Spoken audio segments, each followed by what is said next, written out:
Halo Kofren, untuk menjawab soal tersebut perlu kita pahami tentang teori asam basa menurut Bronsted-Lowry. Asam merupakan spesies yang memiliki kecenderungan untuk mendonorkan proton atau ion H+, sedangkan basa merupakan spesies yang memiliki kecenderungan untuk menerima proton atau ion H+. Asam yang telah mendonorkan proton atau ion H+-nya disebut dengan basa konjugasi.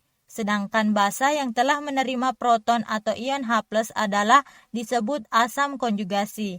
Nah, apabila dibuat dalam bentuk reaksi kesetimbangan, maka asam sebagai donor proton menjadi basa konjugasi setelah mendonorkan protonnya atau ion H+-nya, dan basa sebagai akseptor proton atau penerima proton menjadi asam konjugasi setelah menerima proton atau ion H+.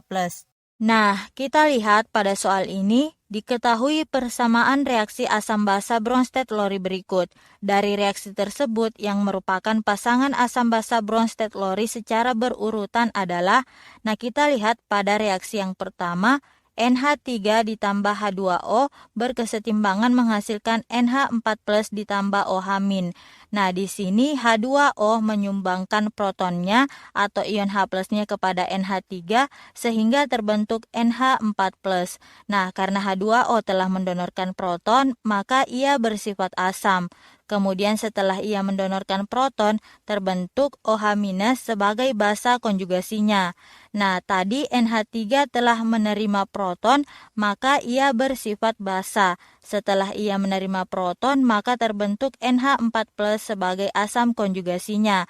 Maka untuk reaksi pertama ini, pasangan asam basa Bronsted-Lowry-nya yaitu H2O dan OH- dan NH4+ dan NH3. Nah, kemudian untuk reaksi kedua. Nah, kita lihat di sini HCl mendonorkan protonnya atau ion H+-nya kepada H2O sehingga terbentuk H3O+. Nah, karena HCl telah mendonorkan protonnya atau ion H+-nya, maka ia bersifat asam. Setelah mendonorkan proton, maka terbentuk Cl- sebagai basa konjugasinya.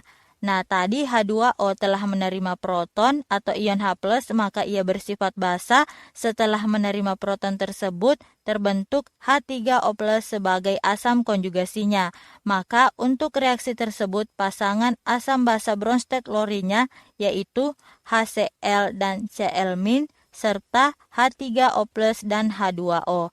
Nah, maka berdasarkan penjelasan tersebut, opsi yang benar di sini adalah C, yaitu H2O dan OH-. Sampai jumpa di soal berikutnya.